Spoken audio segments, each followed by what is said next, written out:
Good evening to you and welcome to Politics 101. A little late start this evening, some technical problems, but we've got them sorted out. Again, good evening wherever you're joining us from, whether you're in Guyana or further afield in the wider Caribbean, North America, Europe, whether you are on the South American continent or wherever you are. Welcome to Politics 101. I'm coming to you this evening from Buxton, Guyana.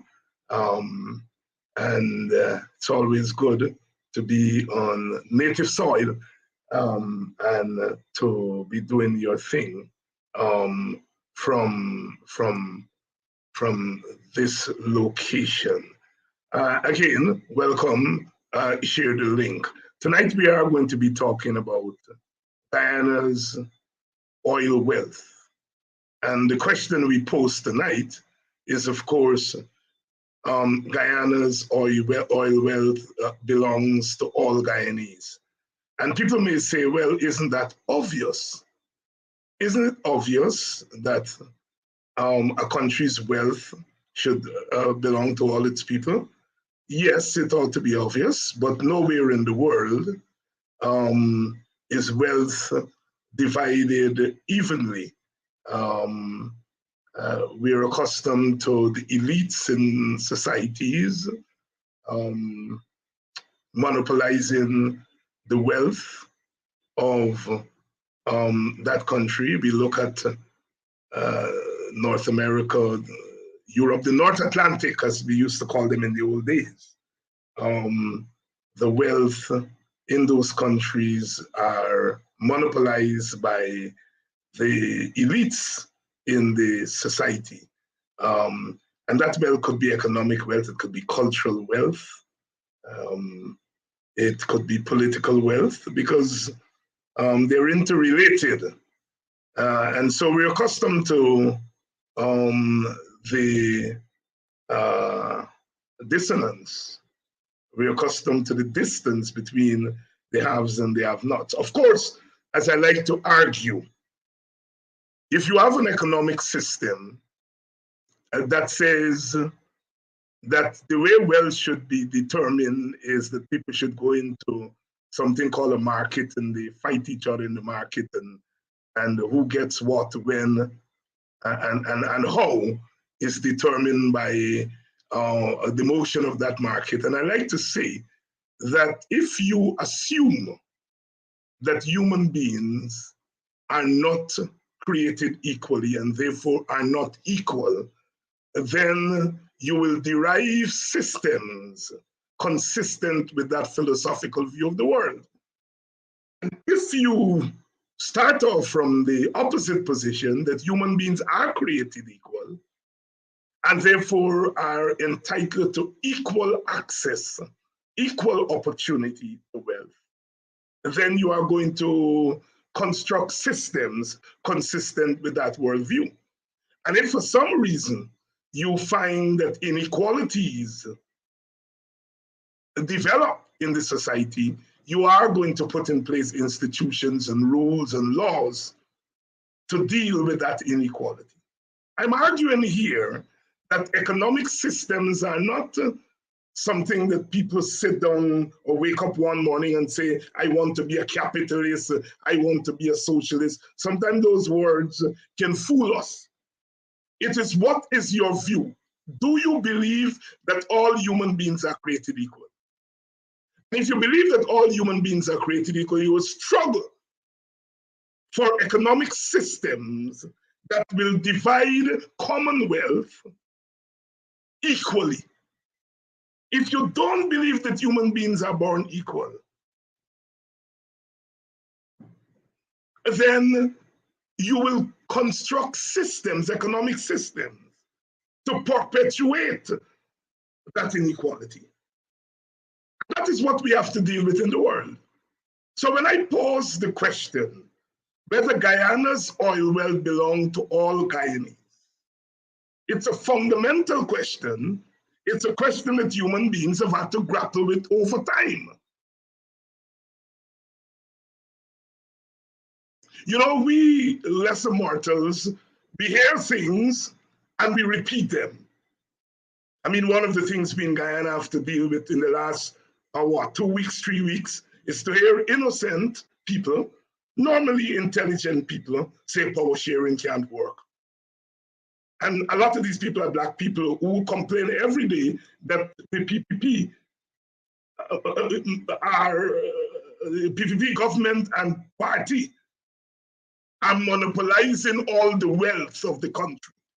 Yet when you tell them we want a system in which you are going to be at the table to get your share, it can't work. So we are dealing with societies that sometimes repeat things that they've heard a million times, and it sounds okay, and they say it.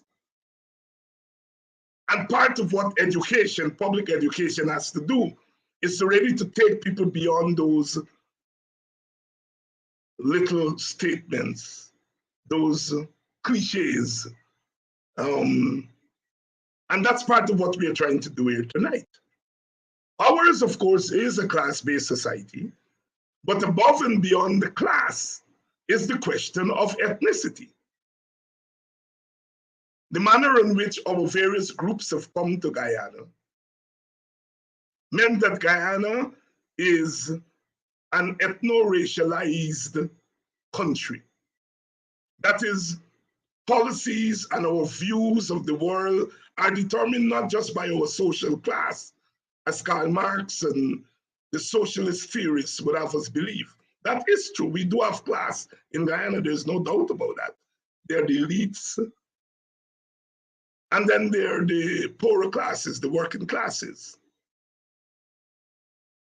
But because of the manner in which our society is developed, Native Indians were here and Europeans came and attempted to enslave them, took away their land, brought Africans in chains, made Native Indians police for the enslaved Africans who wanted to run away. Slavery came to an end.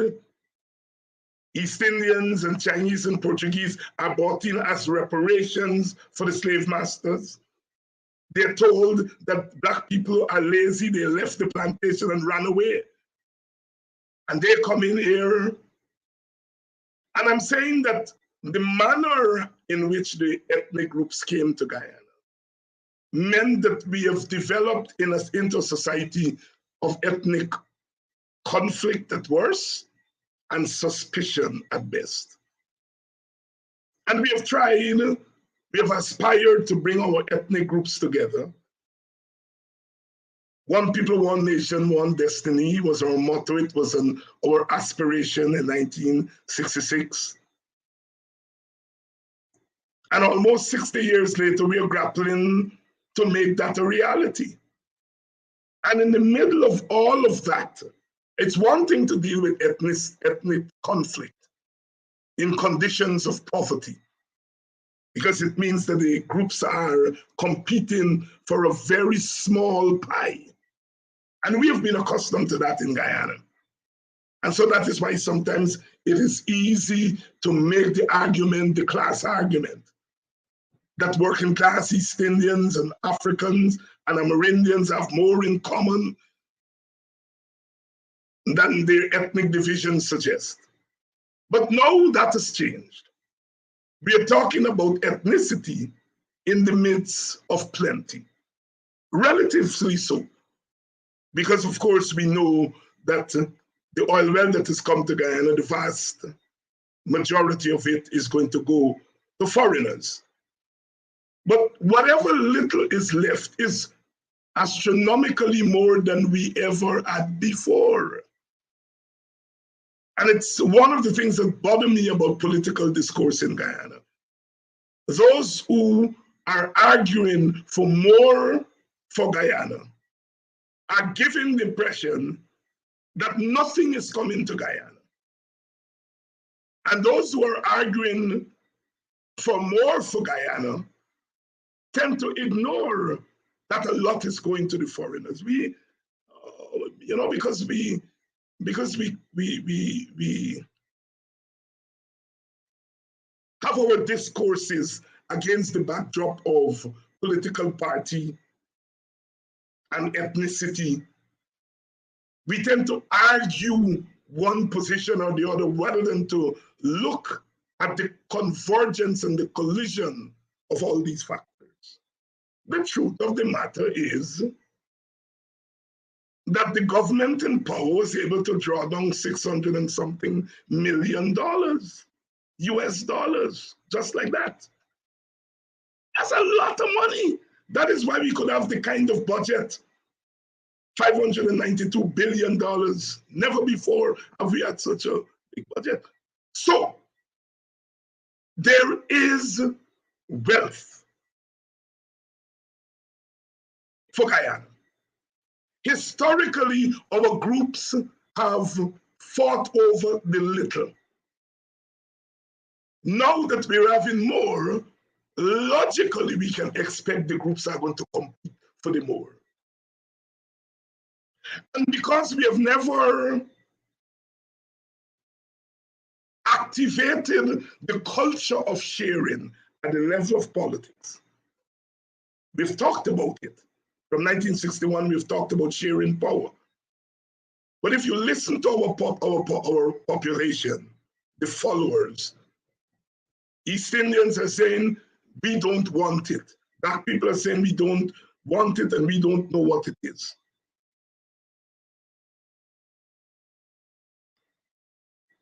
It means, therefore, that neither group has bought into the culture of sharing. The Black people are hoping that they're going to win the next election and their government will get control of all the money. And some or the other, the Indians will say, oh yeah, you all go for it. And the East Indians are believing that their government will be in power forevermore, 40 years as they say. You know, an Indian friend of mine told me 2 nights ago, David, tell your people them in Guyana, your leaders them, go and talk to them because them by going to win the next 5 elections. And I looked at him and I said, oh really? Oh really? That's what you think? But yes, East Indians think so. That their government are going to be in power forevermore and they're going to get to control the oil belt. And Black people are hoping that their government will get into power. That's why both of them saying they don't want to share power. You know, we went through this 25 years ago. The same conversation we're having now. I'm a veteran of that. Veteran of that struggle to get our society to come to the realization that we are a conflictual society. We construct our relations based on competition and conflict, and that our institutions have to take cognizance of that. And we have failed so miserably because every Tom, Dick, and Harry feel that they can come up with some constitutional reform, or we can do this, or we can strengthen institutions, and we can do this, and ethnic conflict will go away. And it has not gone away. It has gotten worse. In the class-based society, they think the same way. We can have trickle-down economics and the conflict will go away. And the same kind of unequal sharing of wealth goes on within countries, but it goes on between countries. That's why we have war. Yet our theorists always start off from the standpoint that some or the other, something is wrong with some people. The leaders are the problem. But bury all the leaders. Burnham is dead, Jagan is dead, and we're still dealing with the problems. The PPP was voted out of power, and we're still dealing with the problem. The PNC was voted out of power, and we're still dealing with the problem. You know? We refuse as a nation to face the truth about our condition. And so therefore, when I raise the question that Guyana's oil well belong to all of us, it is not out of place in a place like Guyana. Because right now, the vast majority of the population in theory will say yes, but in practice, they will vote for policies that are the opposite of what they say in theory. So tonight we are going to tackle this question, this obvious question, but this question that is, the answer is not so obvious as the question.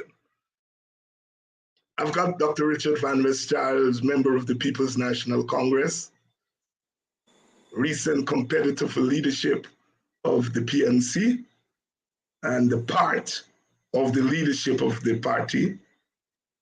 It's one of the two major political parties, so whatever comes out of that party is fundamental to what happens in Guyana. Whether we like it or not, we can cuss them and tell them they're this, they're that, and all that kind of thing. The fact of the matter that they're one of two major parties and they draw their support from half of the masses. We have Mr. Takumo Gunse, longtime member of the Working People's Alliance, one of the radical parties of the Caribbean, which in the 1960s and 1970s found themselves locked in battle with their governments, whether it was in Guyana, Grenada, Barbados, Trinidad. These radicals, as they call themselves, were saying that their governments were not distributing resources equally. And the reason they weren't doing that is because they were still holding on to the coattails of the colonial order, and they needed to transform that order. And I remember Eric Gary asking Bishop and them, oh my God, but I took Black people out of the plantations and put them in banks. And Burnham saying, what are you talking about? I've nationalized and I've brought socialism and distributed wealth. And Michael Manley attempting to go somewhere in between with democratic socialism, and Errol Barrow, calling his welfare state. The Barbados are the most welfare of the welfare state. They call it nothing.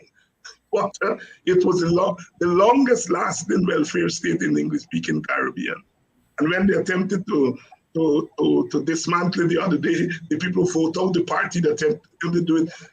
And they give them, as George Chambers said, not one damn seat. Ogunse comes from that radical tradition in our politics. And Paul Tennessee, a former political leader in Guyana. Paul was the head of the Democratic Labor Movement in the 1980s. And the DLM was one of the parties, followed later by ROAR, that really challenged the PPP within the Indian Guyanese community. Some may say to the left of the PPP. Jagan used to say Tennessee was to the right of the PPP. Whereas the PNC, had their challenges from the WPA and others, the PPP, had their challenges from Tennessee. Tennessee would like to tell me that I didn't challenge Jagan alone, I challenged Burnham also. This is how we go. The point I'm making here is that Paul Tennessee was somebody in the trenches. Gentlemen, good night. You've heard my introduction. And so I want us to tease out this question tonight. This issue of ownership of the resources. We saw the USAID put out a report that calls for executive power sharing as a means of sharing the oil wealth in a democratic way. We saw the president of the United States in his statement called for economic inclusion. And this is coming from a country that don't necessarily practice economic inclusion in their own country, all right? And so we can smile about that. But they are in effect saying, it seems as though you are going to kill yourself in Guyana. And we don't want that to happen because we got big investment there. So we want you all settle this thing by sharing the thing. I don't think they're looking after our interests primarily. I think they're looking after their interests primarily. But their interests are, of course, linked to our interest because the oil is on our soil. The nuance of what we have to deal with. And so, therefore, those who are the powerful in the world are, in effect, saying what we have seen in the last 2 years does not give us any confidence that the wealth is being distributed equally. Of course, the opposition has been saying that for the last 2 years.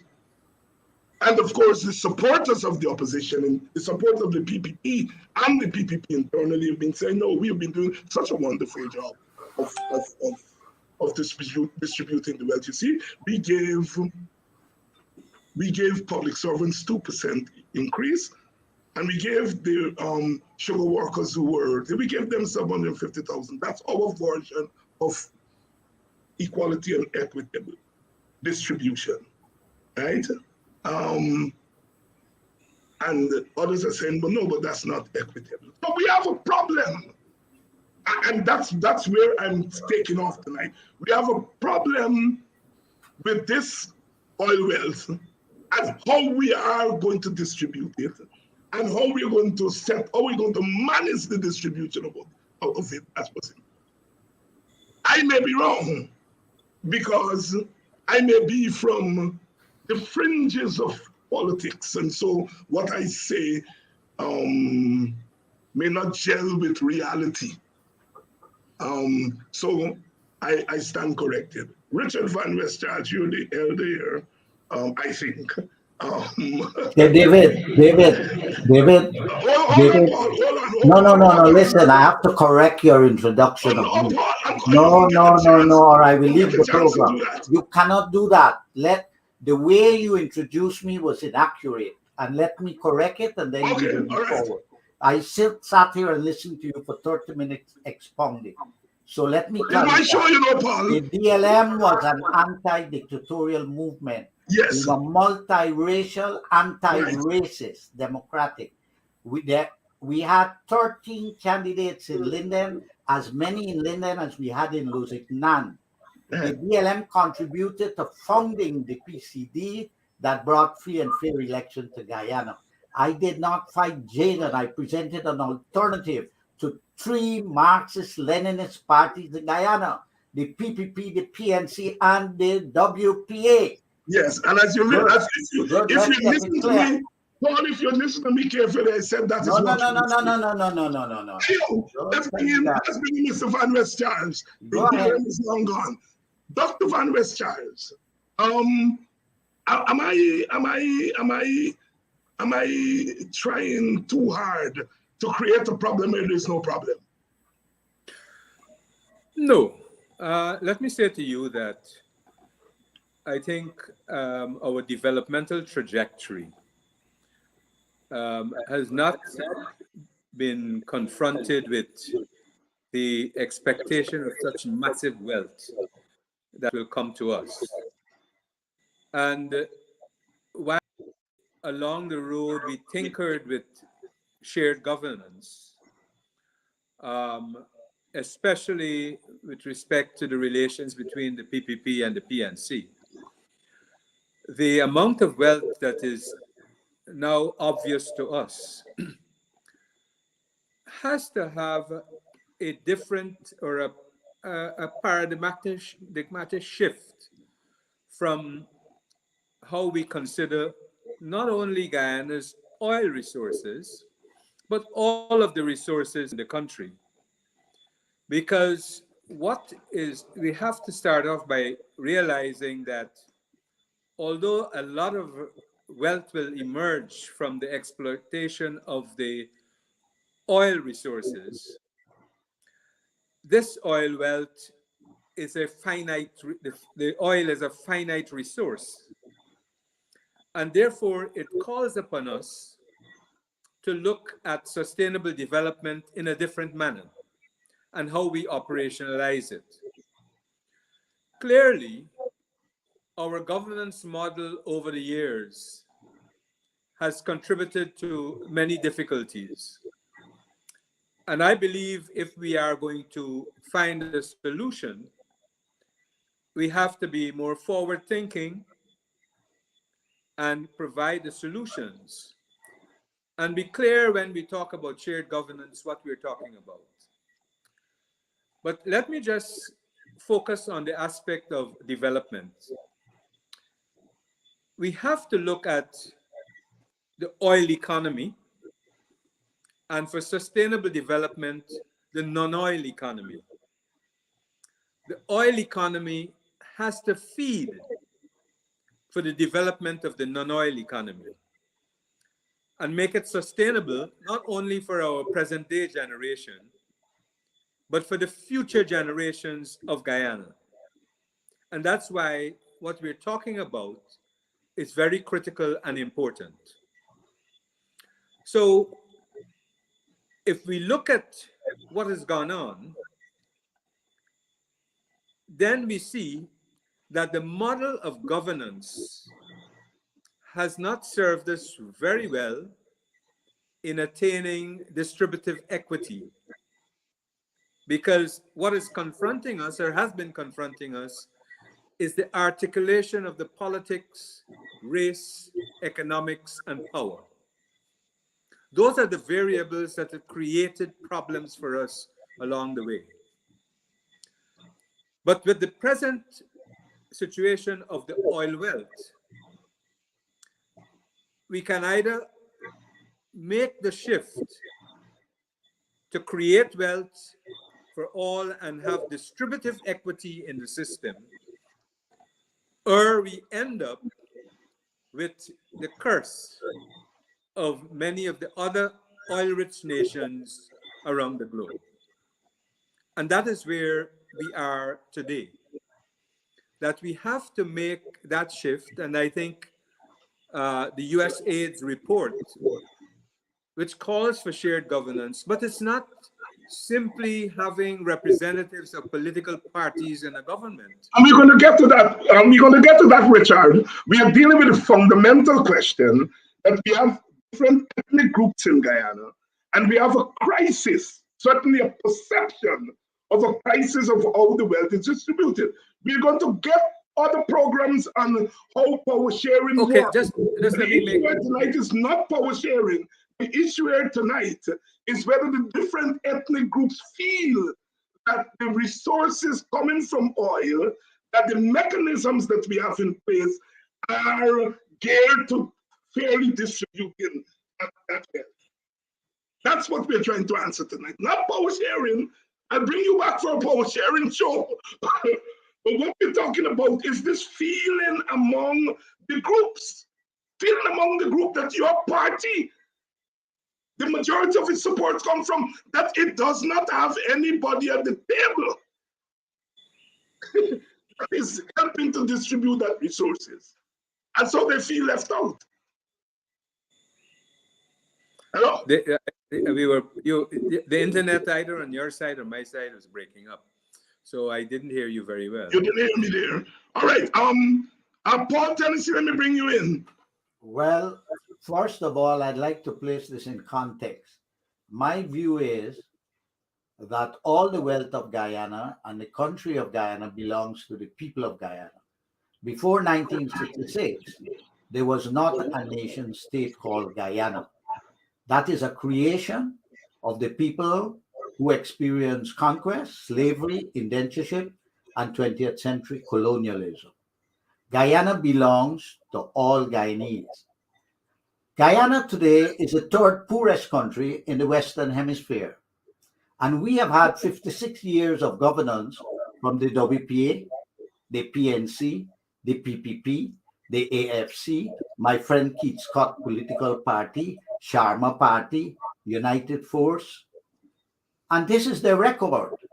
Your record, David, as a leader of the WPA, and my dear friend Ogon, and my dear friend Dr. Charles, is we have the third poorest country in the hemisphere. So I want to know, what did you all do with the power you had for 56 years to help the poor people of Guyana, these descendants of conquest, slavery, and indentureship, to have benefited from the wealth? Now, when we can have some kind of answer to that, then we could go forward and ask, well, what have we learned and what do we have to correct to make sure that when oil wealth is added to the other wealth we have? Because let me tell you, Guyana was wealthy before we began to get oil income. We don't own the oil industry. Exxon and others do. We didn't own the sugar plantators. Bookers and the others did. We didn't own the bauxite industry. Alcan and Alcoa did. And then later they were nationalized, of course, and a mess was made of it. But that's another matter. But the point is that Guyana belongs to all Guyanese. And I believe, this is my personal view, as a way forward. And I heard Van West. I have a lot of regard for Van West. He's my good friend. So I have a view and of Takuma. The only road forward is that we have to activate, we have to renovate, we have to empower the grassroots through the only table of governance that exists there, local government. We have to have a new vision for local government. We got you. We got you. We got you. From above. We got tried you. it for 56 years. We tried it on the British colonialism and on the Dutch colonialism. Right. So we don't have a crisis That's my of position. we don't have a crisis as far as distribution of wealth is concerned. Tokumo Gonsen, do you agree with that? I didn't say we don't have a crisis. I'm saying you, David, and Ogon, and Van West, and the PPP have got to explain what did you all do with the wealth. All right, we will give Ogon a chance. That's what I want to know. What you all did with the wealth in 56 years, that we are the third poorest country in the hemisphere. That's I want to know. Where is your responsibility? You can't blow. All right. Give Ogon a chance. You can be guest and also at the same time. I'm a combative guy. Yeah, but wait your turn. Wait your turn. We have strong views. Yeah. Are we in a combat? All right. Give Ogon a chance. Mr. Tennessee. Yes. Are you hearing me? Yes. You're hearing me? Yes. Okay, I want to start where Paul started, and in the spirit of the discourse, where he tried to correct you in terms of presenting his party historically accurate. And I think he had a right to do that. But as soon as he got the chance to speak, he seek deliberately to distort the governance reality in the country and to link the WPA with the 50-something years of governance in the country. And I find it offensive because the WPA was in a coalition as a minor party for just 5 years. And I don't believe it is politically honest to pose the question and ask the WPA what the WPA did in terms of governance that affect the country for the last 50 years or so. You know, if we are to have principled discussions, we have to try as much as we're in a competitive situation to be a little accurate and to try not to look for petty advantage at every twist and turn. Now, before I answer the question, I want to say that before we could come to the issue that the oil well belongs to all Guyanese, we have to recognize that the notion of ownership, national ownership, was fashioned during the colonial period. And it is in the colonial struggle that we developed the concept that Guyana belongs to all of us, which includes its land space, its resources, and everything. And in that struggle, in that struggle, in terms of racial dynamics, it was the blacks, the Africans, and the Browns, the non-white people against white people, the colonial masters. And the great majority of people, and almost all the races, was united in this view that the country belongs to we, the various ethnic groups that reside in the country. And then we got independence. And when we got independence, the view consolidated itself with two clear dimensions at the external level. We had the fight against neocolonialism to try to avoid the country slipping back into a new form of colonial dominance.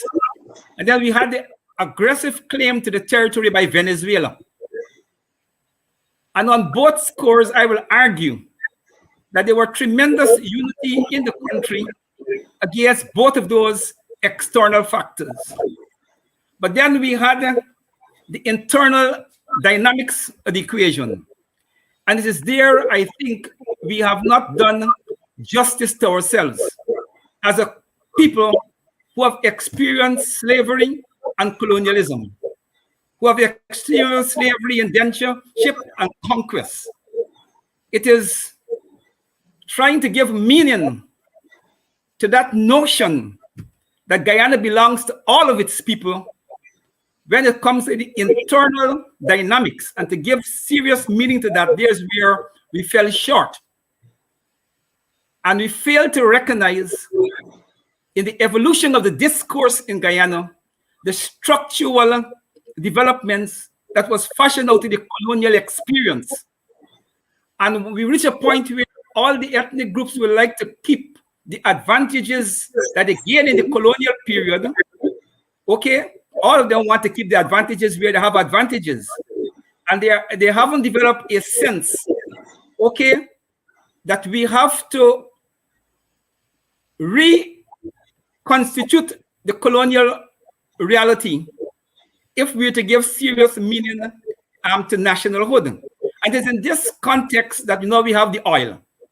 So we have oil now at a point in time when we have had decades, okay, of internal struggle and conflict and failure to develop an appropriate economic model and appropriate political model to govern the country and to give meaning to independence. So we're entering this new phase where the Africans and the Amerindians probably only have 10% of the economy. The Indians may have about 40%, and the rest may be the Chinese, Portuguese, and the Europeans. So we have this structural inequality.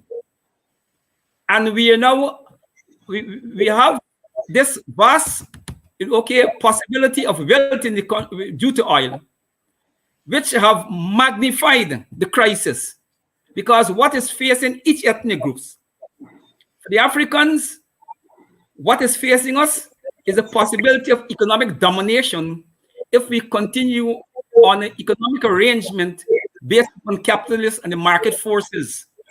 The Amerindians is also in the same position. The Indians are a little more fortunate, but not too fortunate, because they may not believe it, but with the reconfiguration of the economy that oil will bring, and the spillover of economic development in the other non-oil sector, will create a situation where Indian dominance in the economy will be challenged by foreign dominance. Like how the Chinese come and wipe out the Indian commercial sector. So the Indians have no guarantee as we go forward that they will maintain the dominance. But in as far as the consciousness is at this moment, the Indians will feel that they are better placed, okay, to take advantage of the oil situation there, the Portuguese and so forth. But the Africans and the Amerindians feel, whether we like it or not, structurally, okay, we can't compete. And therefore, the crisis for us are more serious than the Indians, the Portuguese, and the Europeans. I want to stop at this point so that other persons can, continue. Let me bring you back in, because I think there's always the temptation to to deal with the consequence of the problem and ignore the problem. I think that's one of the weaknesses in Guyana.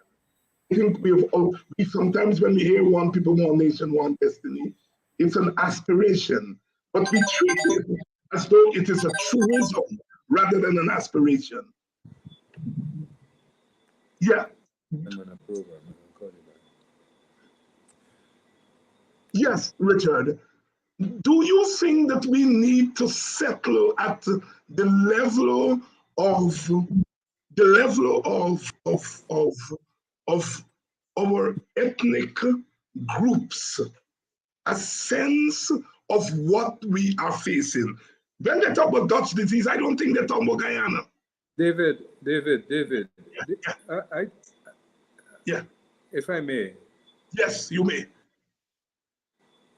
I think you said you weren't getting into the distributive aspects, but I think you entered into the distributive aspects. No, I'm saying I'm not getting into power sharing. I'm talking about distribution among the ethnic groups. The purpose of to have shared governance is to guarantee distributive equity and the opportunity for all Guyanese to create wealth. I understand all of the inequities that exist in the country, but I think we have to, if we are going to correct it, we have to find the different mechanisms by which we want to achieve the distributive equity, and to be sensitive that ethnicity is one of the critical variables in that process. So we understand all that is going on and gone on, but I think it is imperative that we try to find the mechanisms to help us move forward and not be holding on to what exists and what existed. But let us present, because there are solutions in terms of correcting the problem that we have. But it calls for a different approach to governance, and we have in front of us that the strength of the governance permits us to have greater distributive equity to deal with this issue, especially in our multi-ethnic context. Mm-hmm. But Richard, do you believe that we have agreement on the nature of the problem? Yes, we do. You think so? But you see, look. Do you think the PPP shares the same view as the PNC or the WPA or the AFC on the nature of our problem? Do you really think that Africans and East Indians and Amerindians share the same view of the nature of this distributive problem? Each group feels that they're not getting their fair share. Yes. Each group feels that they're not getting their share. So what it is we have to do to ensure, because this is why the issue and the manipulation of the different ethnic groups in the interests of the political parties. And so we have to find a different approach by which our citizens, our people, they have access to basic resources and allow them. Like we have to recognize today that this country has about 40% poverty. You can't, and it's spread across different ethnic groupings. You cannot proceed without having a solution of moving and addressing the situation of poverty in the country. If you look at an oil-rich country like Qatar, that has about a similar population as ours, they're approaching zero poverty.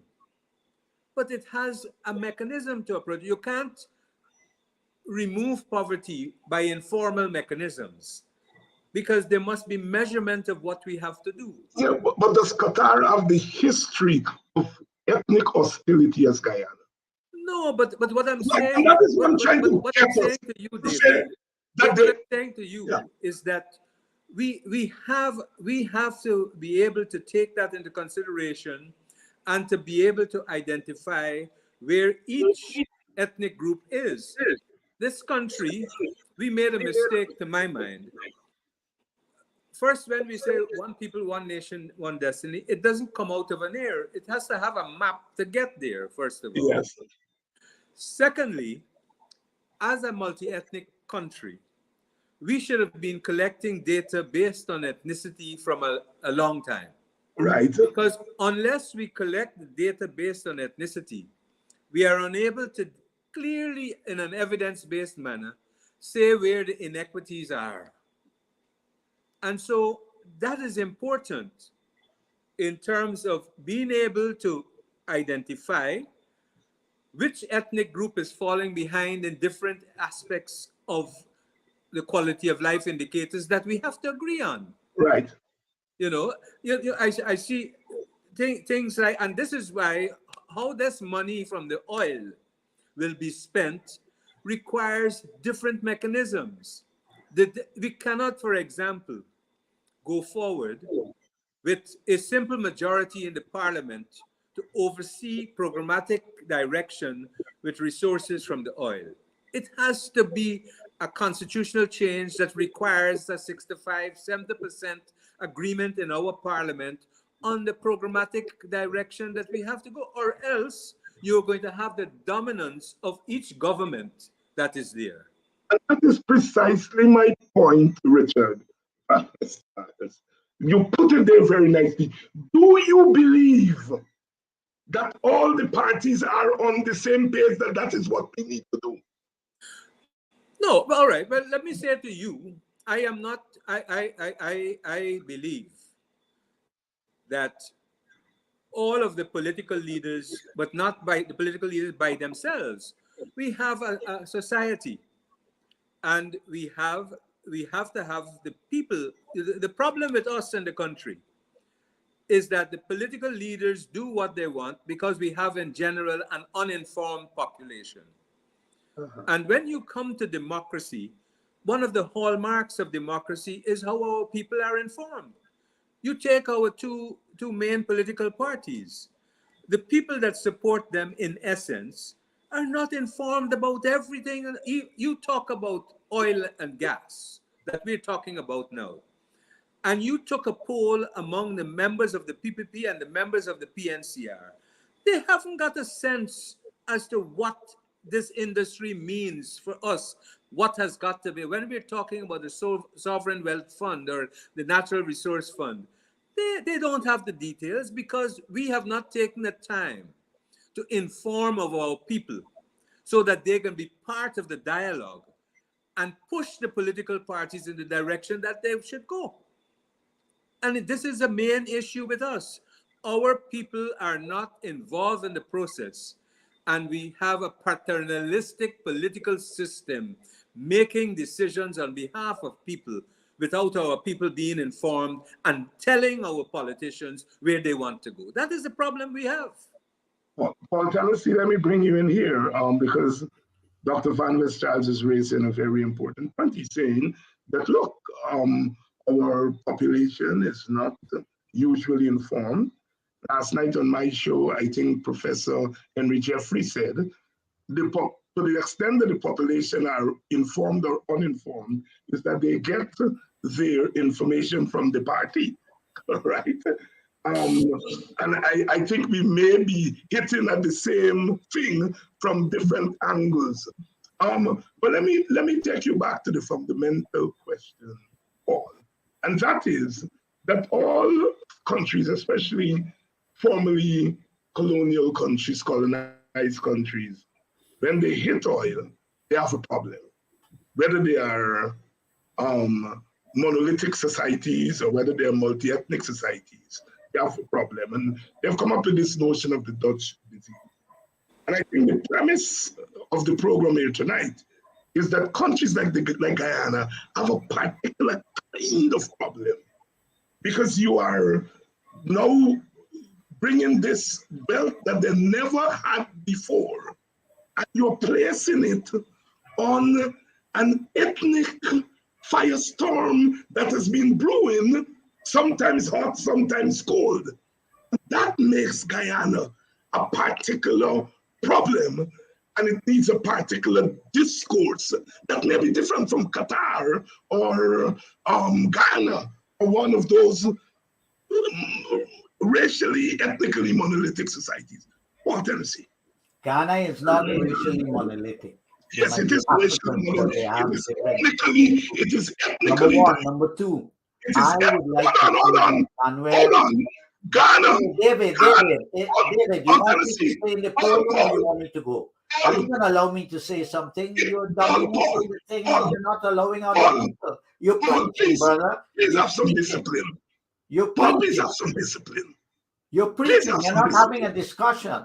Ghana. What program is this? Ghana is a racially monolithic society, but it is ethnically diverse. I just said that. Am I going to get a chance to speak, or are you going to sermonize us? I am the host. Are you going to sermonize us, or we get a chance? No, I am the host, and I determine who speaks when. Wonderful. You sound like somebody who could distribute the oil wealth wonderfully.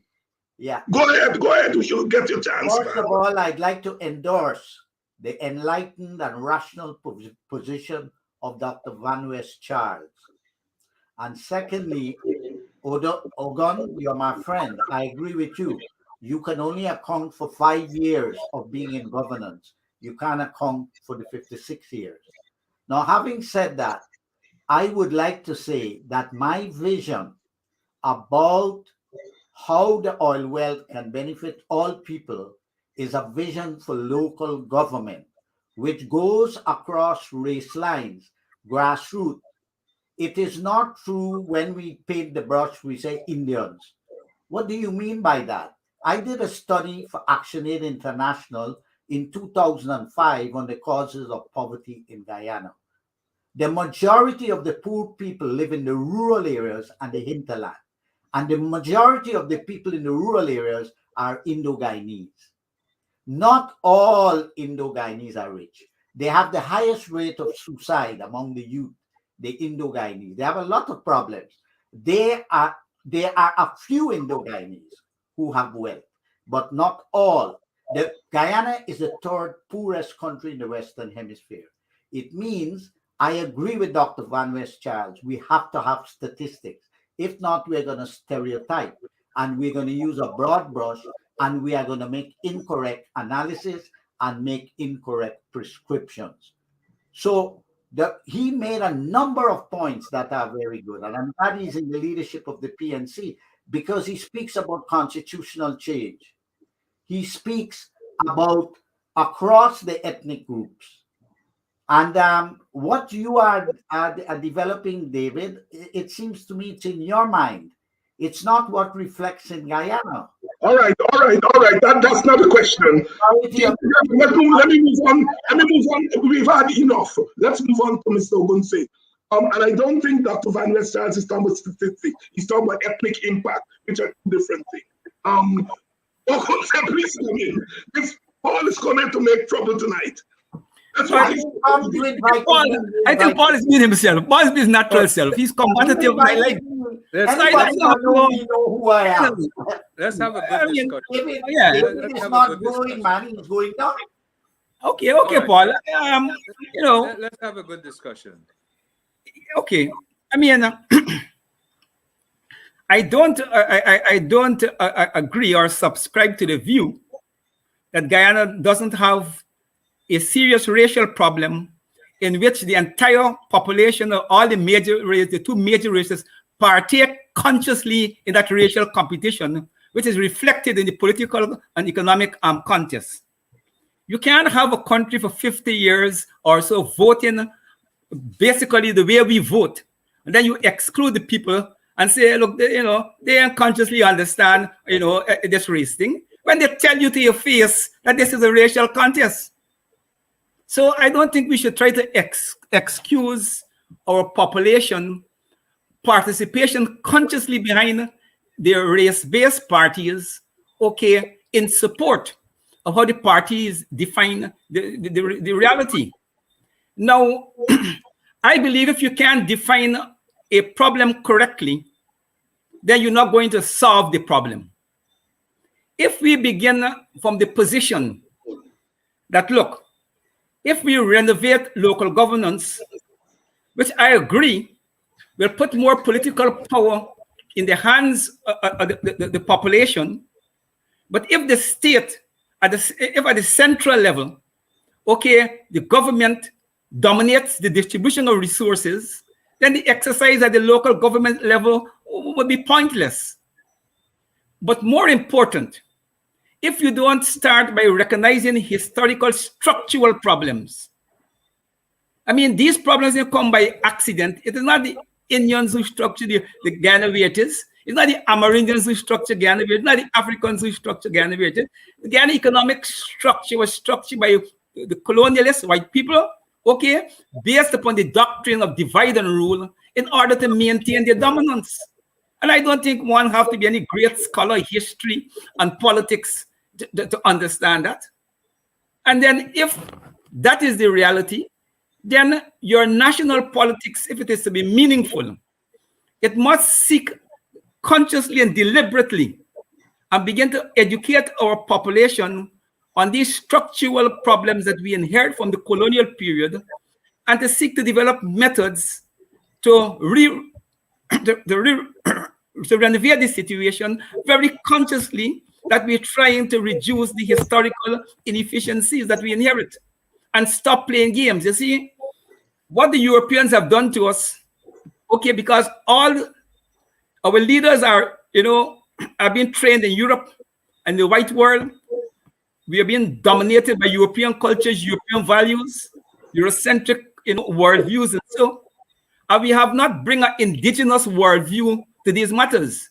We have never asked the Amerindians, okay, to give us, okay, an indigenous Amerindian philosophical view on how they see resources and resources distribution.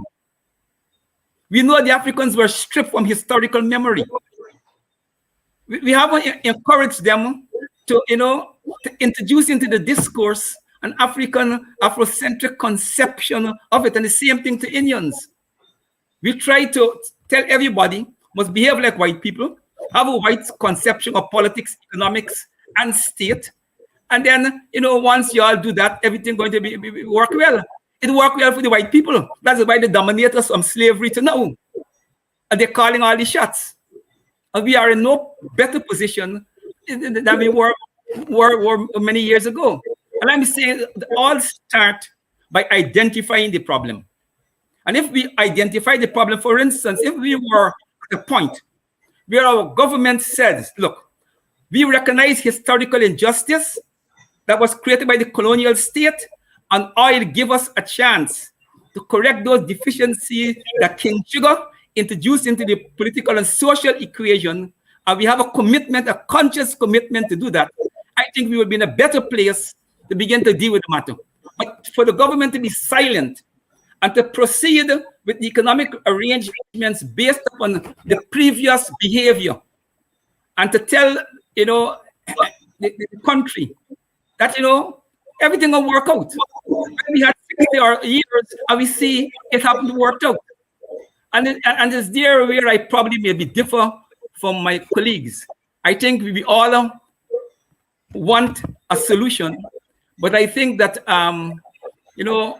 we have to be bold to define the problem, and then we're able to solve it. I mean, the doctor will know that if you don't diagnose the patient right, you can't know what kind of injection or what kind of treatment to give you. And of course, Paul is a social scientist, but I think Paul tonight is being more political than he's bringing this professional thing to the discourse. But we're going good. And I hope that at the end of the program, we will have more unity than disunity. Have we fully diagnosed the problem as it relates to the coming of oil?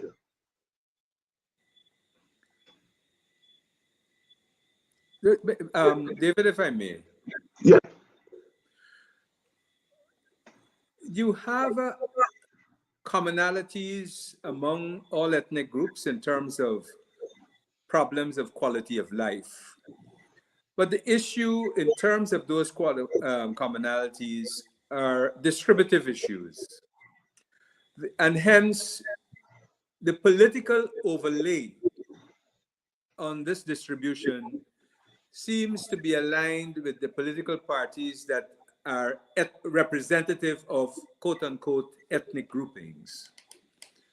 So there is obviously no trust, there is obviously no confidence, which to my mind is as a result of a lack of systems and proper democratic management of the system and democratic management of the benefits of the system. Unless, and that's where the aspect of good governance comes in. This whole issue, I would think, with respect to oil, did not have a fulsome discussion among all of the leaders of the country, not only political leaders, and did not have a good fulsome discussion among our population. And I think that is going to be important if we are going to avoid the Dutch disease. But in addition, collectively, we have to agree that the 40% poverty in the country is unacceptable and will lead to the Dutch disease unless it is strategically addressed. But you are not only looking at the social program side, because the whole aspect of the oil and non-oil economy and sustainable development is to ensure that and we are lucky because we have other resources in this country, natural resources. But it calls upon us to have the capital to exploit those resources and use mechanisms that would enable us to have more equitable distribution of those resources. But it has to come with systems, structures, etc. Because when these things are not defined clearly, it contributes to the corruption in the system. And the corruption in the system at times are linked to ethnic relations, etc., etc. So the question for us, I think, is what are the mechanisms we have to put in place to have a more democratic system of sharing the governance and in a real way, and not tinker with it by saying, I have a few representatives in my government, and that is shared governance. The involvement of WPA in the coalition and the withdrawal of WPA from the coalition is in essence a symptom of us being unable to deal in a more democratic manner with a coalition construct. And that is important. And I think it's not it's a very important signal to the members of the coalition that they have to reorganize, restructure to make it function properly. But where we are now with these resources, the ethnic groupings have got to have confidence in the systems that are at play. But you can't, let me say to you, the systems are so corrupted that the people in the system are not necessarily the right ones to change the system. And so we have to agree, you know, as a simple matter like having a passport or a birth certificate or whatever, the public should know clearly with indicators that it takes 3 days and no more to have access to these instruments. And the system must be efficient because no one should be able to bribe and pay and know that I have my ethnic brother here and therefore I am going to get a solution because my brother is Indian or my sister is black or my sister is Amerindian. So we have to, this system has to work for everybody. but the system is not working for everybody in a fair way and in an equitable way. And so we can go back to where we came from and keep talking. Unless we are forward thinking in terms of good governance and strategic policies and ensuring that the resources are going to be evenly distributed and not in a manner of cash grants by themselves. That doesn't help. When we say that we want a good standard of living, David and colleagues, we've got to define the elements of what that means. I saw on the TV folks in Parfait Harmony a picture of a road that the workers, school children, etc., have got to come out of those roads. Those are things. Whether I'm in a mixed neighborhood, an Amerindian neighborhood, a black neighborhood, an Indian neighborhood, the roads have got to be fixed so that our people, the quality, those are representative indicators of the quality of life for our people. Our schools. Dr. Fabulous Charles, you mentioned the level of poverty, and I completely agree with you.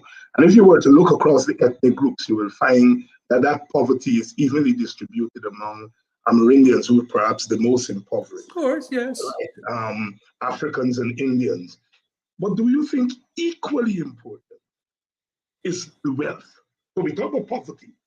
Do you think equally important is those who hold wealth as we move in to an oil-rich, an oil wealth scenario? Wealth is distributed. We talk about poverty and how that is distributed.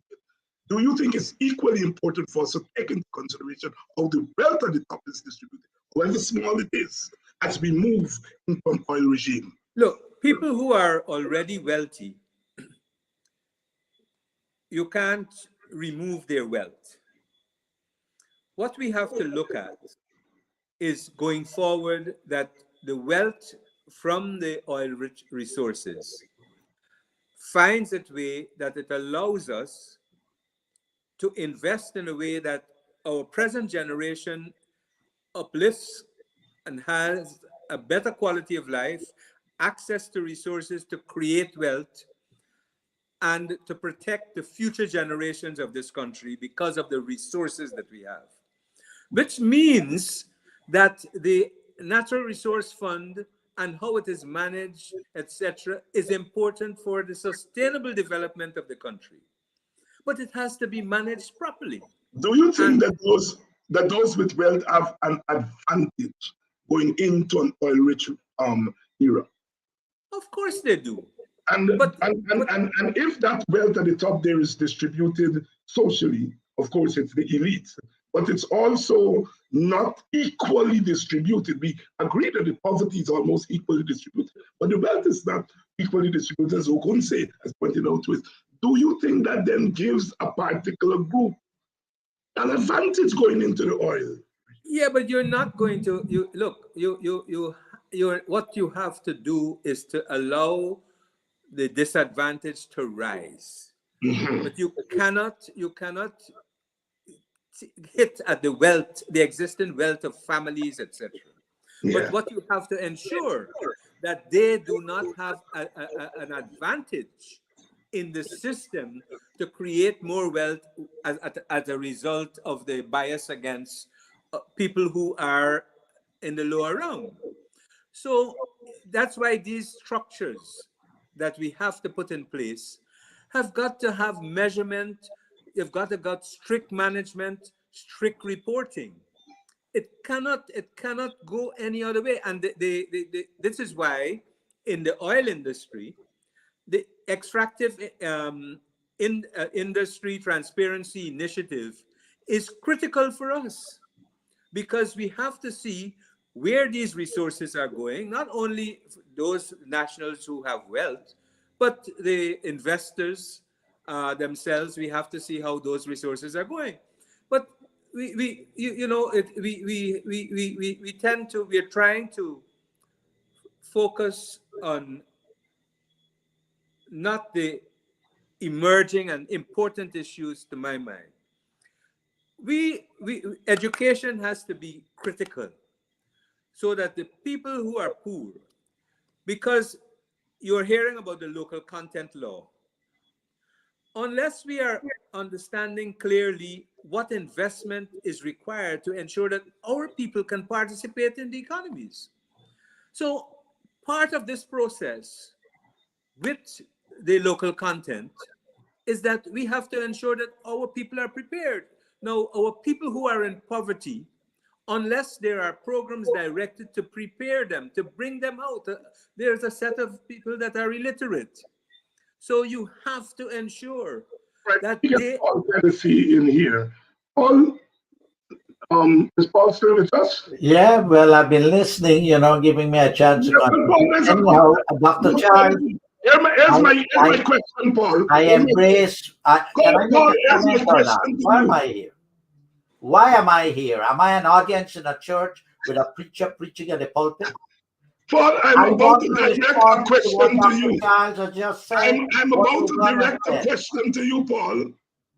Do you think that our present institutions are geared towards... I'm not in a classroom to answer questions to you. Listen, Dr.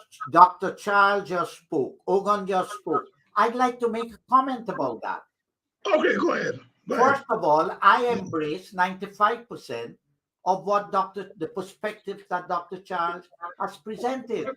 It's rational, it's enlightening, it's on track.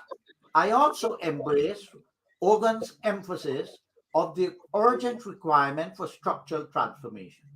Having said that, I agree again with Dr. Charles, and I put it in a different way.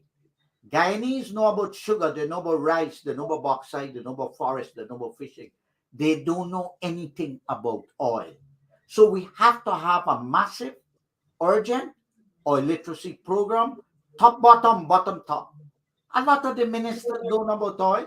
Look, I spent 2 years researching the oil industry in Venezuela. I wrote a book, Venezuela, the Oil Workers and the Struggle for Democracy, 18 and 48. I also wrote and published on the nationalization of the Venezuelan oil industry. I analyzed every technological contract, commercial contract, intellectual property-like contract to show that the transnational oil companies were making more money during nationalization than before. So I went to Dubai. I did 1 week workshop with the leaders of the National Oil Company of Nigeria in Dubai. I compared the entire history of the evolution of the Venezuelan oil industry, and with the Nigerians, we look at the evolution of Nigeria and compare, because they were very curious. At that time, it was about 3 or 4 years ago, that Chavez was redistributing wealth among the poor, and they had a big problem with people rebelling in areas where the oil was being extracted, but they were very impoverished in Nigeria. They had a big problem with corruption, from stealing of gasoline and all kinds of things. It was a real intimate 1 week with them. I put 100 students, and I mean literally 100, in ethics and various the civics courses to answer one question. How has the oil revenues benefited the people in country X in the global south? Not one country, the people benefited. I had students from Equatorial Guinea. I have students from Angola. I have students from Nigeria. I taught about 300 Saudis from Qatar and also from UAE. I'm very acquainted. I've interviewed them extensively. Nobody benefited. So in terms of what we will do with the oil income, it's very important that we rethink things. And that is why I'm saying we have to find out, why is it? This is not the first time Guyana is rich. Guyana is rich before. What has happened to the wealth over 56 years? How was it dissipated? Wasn't it, they talk about the Dutch disease. Why didn't we use that concept to deal with the question of poverty, that today we are the third poorest country in the Western Hemisphere? Does it matter, Tennessee? Does it matter? So we have to address that. And when we come to some answers, and I still maintain the vision, that the only way forward in the short run, we have to have a short term, a medium term, long term. We're going to have drastic constitutional change, because I have a problem with that constitution. Walter Rodney died fighting against that constitution.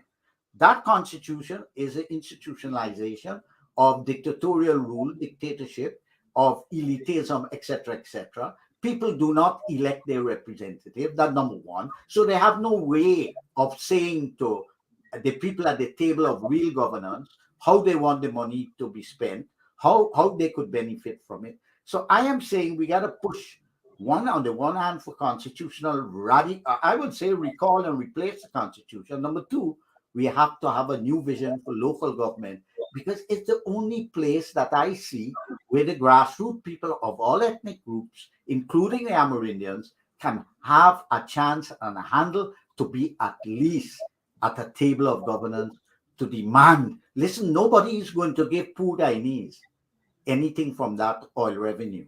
They got to demand it. They got So once we solve the local, smart on how they get it. So once we solve the local, Paul, it doesn't matter who governs at the national. That's what you're saying?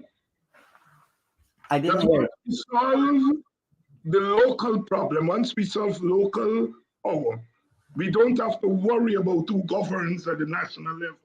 That's what you're saying? No, I'm not saying that. You're reading into something that I didn't say. Governance at the national level. I am saying that I heard you were talking about governance at the national level. If we doesn't matter who governs at the national level. I said if we empower and equip, if those at the national level would be willing to empower and equip and place resources at the local level, educate the people there through the local government system, they stand a chance to get something from the oil revenues. But like anything, Frederick Douglass said that you don't have freedom unless you demand it. You're not going to get anything in Guyana or anywhere unless you organize and you fight for it. So that is the problem there. That is why I'm saying the answer is in the hands of the Guyanese. Only the people can save the people. From Spanish Latin America, I got that. Solo el pueblo, salva el pueblo. We have to empower the people at the local level, the grassroots level. You will make all the speeches to the people. Our audience light is full of supporters of the opposition. Please tell them about your vision to get their representatives at the table so that they can get a fair share of the oil wealth. $600 and something million of the oil wealth is already being spent. They don't feel that they have a say in it. Tell them how they're going to Van West made a very good point. He said this is not a question of sharing it between the elites. Look, I have a student from Kenya. Kenya tried to deal with this problem of the ethnicity and all that. They had about 27 ministers at one point. If you're going to be at the table to negotiate how many ministries this would get and the other will get, and the elite again are back there, I'm saying the people who are in government were in government before. The people who are in the opposition was in government. And they didn't do anything. They didn't help no more people. We are the third poorest one in the Western Hemisphere. Let me ask you, Paul, you are comfortable with an African government in power distributing resources for all the other ethnic groups. You're comfortable with that?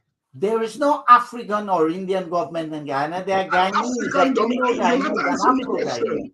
You're not answering the question. You're not in Africa, man. You're not in India. Yes, I am in Africa. That's another thing. I'm in Africa. You ethnic nationalists, both Indians and Afro-Guyanese, you ethnic nationalists are closing the space for Guyanese nationalists to build anti-racist, democratic, nationalist, patriotic consciousness. That is my position. So and I disagree with you, and I disagree with Indian nationalists and Black nationalists. We have to engender in the young Guyanese a patriotic and nationalist consciousness. And you are comfortable. That's why nobody listens to you in Guyana. You are comfortable. Marginalized voice, you will start making problem with Black pudding. You, don't you, understand are, how we got there. you are comfortable with an African government governing Guyana There for is no everybody. African government. All right, let's move on. Let's move on because No, but I Come think on. if I may, let me Van say to you. Westphals look to you like an African. He whiter I than just you want and to me. say that, I just want to say that what is important for us. I mean, that's why I like Amartya Sen, and even speaking about India, is that our preeminent identity among the citizenry has to be Guyanese, and that is important. But I don't believe that all Guyanese see their preeminent identity as Guyanese. They see their identity as Guyanese, but it is not necessarily preeminent. But let me go to the point of local government. With the oil wealth, capacity building is very, very critical. And if we look, I agree that putting resources at the local level and empowering the local level with the participation of the community, because it's not simply a mirroring of central government at the local level. It has to be that at the local level, the residents within that area, where the NDC is or the Regional Democratic Council is, participate in the process of decision making. But also, if you look at the 74 NDCs across the country, a lot of the overseers are not necessarily at the level they should be to perform the function for the improvement of the physical works and other aspects in those communities. So I am not saying to remove them, but what I'm saying, as you have the resources now, these folks have got to be given the opportunity to raise their game to a different level with certification. All of the artisans in the system, there are people who do masonry, people who do plumbing, but they're not certified. So the investment have got to go, if the society is going to move in a different direction, to ensure that the people, especially who are in the poorer communities, who didn't have the opportunity to go to the technical institutes, but have learned the skill, but are not certified, to give them that opportunity so that they can compete. So the resources have got to be channeled in a different manner and understand what are the challenges to development of the community and of the individuals in the community. So the other issue is the decision making at the regional democratic councils cannot be a 51%, a simple majority. It has to force all of the representatives in that council to work in the interest of the community, or else you're going to have this replacement of the political representative, because at the elections, each political party gains so many seats, so many votes, and they control the council, depending on the number of councils they have based on the vote. But the decision making cannot be based on a simple majority. It has to force the councillors to delink politically and work in the interest of the people within the community. It has to have a system of greater consultation between the councillors and the community. You know, in different parts, there are some mechanisms whereby the community is empowered in terms of the decision making and how the resources are going to be spent. So we have to think differently and try to move away by the pure political dominance in the decision making and the allocation of resources. The people have got to be empowered. Ogunfe, let me get you in here. We're running short on time. Your closing thought. I don't think that there's any disagreement here that we have to try to use the oil well to end poverty. I think the WPA have made his position very early with our proposal, Buxton proposal, which I don't want to spend time with you tonight. But I think generally agreement, but we have always had that quote unquote agreement. We have always had from independence right on that the resources of the country must be used for end poverty. But that has been political rhetoric. And in class society, I mean, simply saying so will not achieve it. It's political struggle that have to shift the balance of forces. But when you're in a society where power is being allocated based upon elections, and you have the two major groups voting race consciously, there's not unconscious decision. Okay?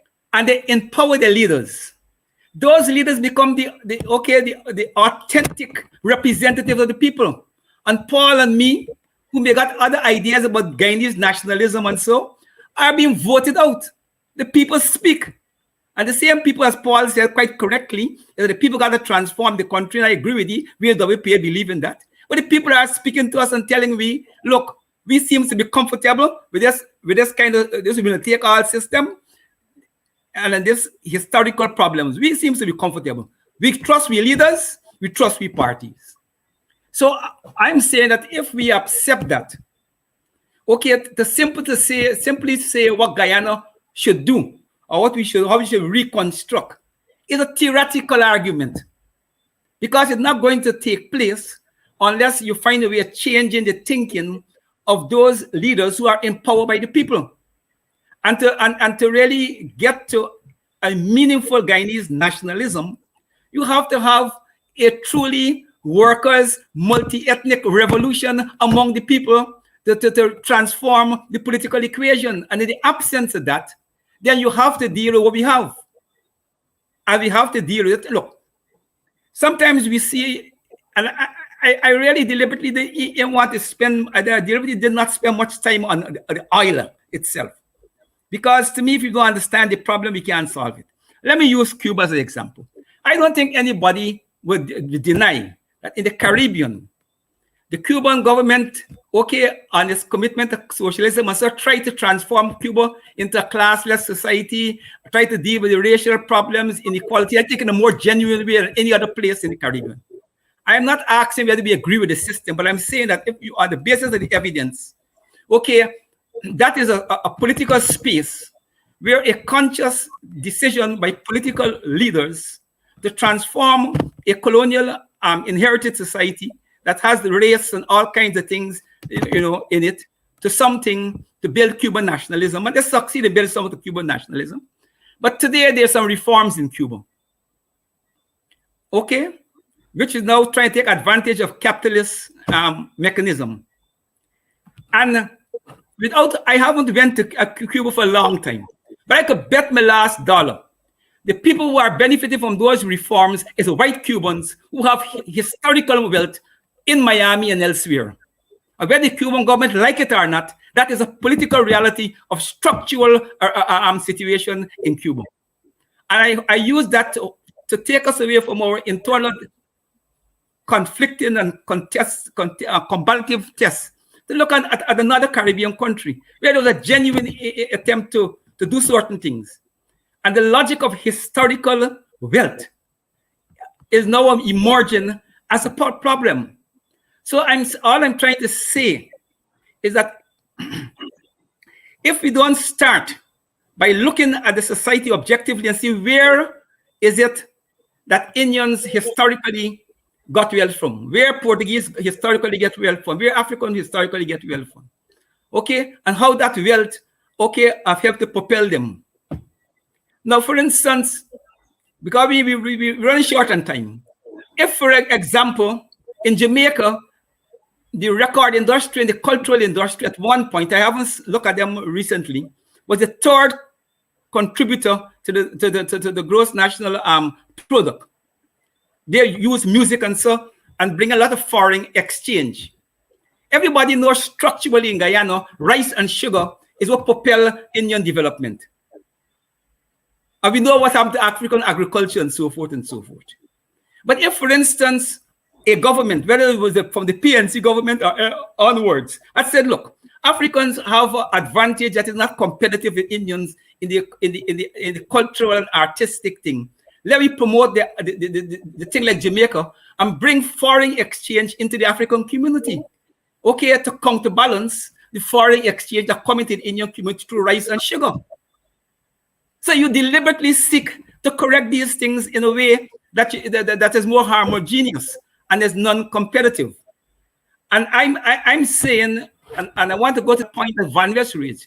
The issue is not to take away wealth from Indians or Amerindians or Portuguese and give Africans or give Amerindians. I don't think nobody here seriously make that kind of argument. But in any society where they call it capitalist or socialist, there must be some control on wealth. In big America, there's a big fight to control, the American economy where a handful of you control, everything. So there's always going to be that struggle. But I'm saying that we have to consciously don't leave these things to chance. You're not going to get the right policies and the right solution by simple, say, you're changing structures. What informed the change of structure? What's the ideology? And I'm using ideology in Marxist capitalist sense. But what is the world view that is driving these structural changes? And how these structural changes will impact the ethnic groups, impact the country, and build harmony. And I'm convinced, there's two things that contribute to our condition. Is that the masses of working people have not reached a point in their unity and their struggle to force the crisis to a point where the ruling elites on both sides of the racial equation, feel threatened by social transformation or social upheaval. What they're maintaining it with a heavy degree of comfort. And I'm saying, you're not going to get the political circumstances to bring these nice structural changes and these nice ideas into reality unless you renovate, the political situation. And of course, the people and their consciousness is important. Thank you very much, Brother Ogunse. We're right past our time. May I make one comment? Yes, quickly. You can't move forward with having an economy for each ethnic groupings. It has to be a national economy which is structured on achieving distributive equity. And that has got to be organized. But the other important thing is to recognize that there is tremendous investment going on in the sector now. And it requires social and political stability, which contributes to this issue of trust and confidence among the ethnic groupings of the country, and to ensure that all of the ethnic groupings have access to resources. When you look at the banking system quickly, it's not available to many people to access capital to create wealth. So these are some of the parameters in the system that have got to change so that people can have confidence in the system. And then people are informed in another way, and they will have the shift in which direction they want to do. But until we share information in a real manner with the citizenry of this country, they are going to be manipulated along ethnic lines. And that is a critical aspect of the change that has to come about by ensuring that our people are informed and they have the right access to information to make the right decisions. Thank you very much, Richard Van West Charles. I want to thank Richard, Paul Tennessee, and Takumo Gunse for coming on tonight and trying to get our teeth into this very, very important subject. Tomorrow night, I'm going to have James Bond on, who is going to be making his debut on Politics 101. Let me just end by saying this. There's a kind of dishonesty among political commentators and leaders in Guyana. They don't want to talk about race when they race in power. They want to talk about all kinds of other things. And when the other race in power, then they want to talk about race. I know some of them who talking about grassroots and all things were talking race when the coalition was in power. nobody wants to talk about sharing the resources when their ethnic group is in power. They don't want to. But I am not going to allow anybody to determine for me how I witness on behalf of African Guyanese. African Guyanese are outside of governance, they're outside of power, and I am saying that part of my struggle and my energy is to ensure that they get inside of the power structures. Who want to call me ethnic nationalist and all of that kind of stuff? That's their business. All right? That's their business. I owe it to those people, black like me, who made me. I come from them. I owe it to them to ensure that they get a fair share. And I'm not playing with that. I'm not mincing with that. I'm not mincing words. I'm not being diplomatic about it. I owe it to Guyana, because Guyana is the country that gave me birth. And I owe it to the Caribbean. I walk on those three legs because they are interconnected and interrelated. And I am not going to stop talking about black people. When there was a black government in power from 68 to 95, fighting for Indians to get a fair share. And I was a hero to them. Oh, what a wonderful chap.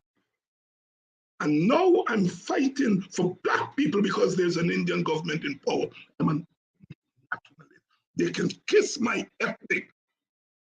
I say no more. Good night. See you all tomorrow night.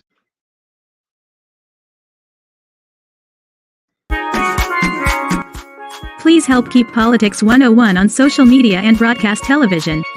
If you are in North America, please donate via Cash App or PayPal. If you are in Guyana and the Caribbean and don't have access to Cash App and PayPal, email your pledge to dhines6106@aol.com and we will direct you how to get your donation to us. Thank you in advance for your donation.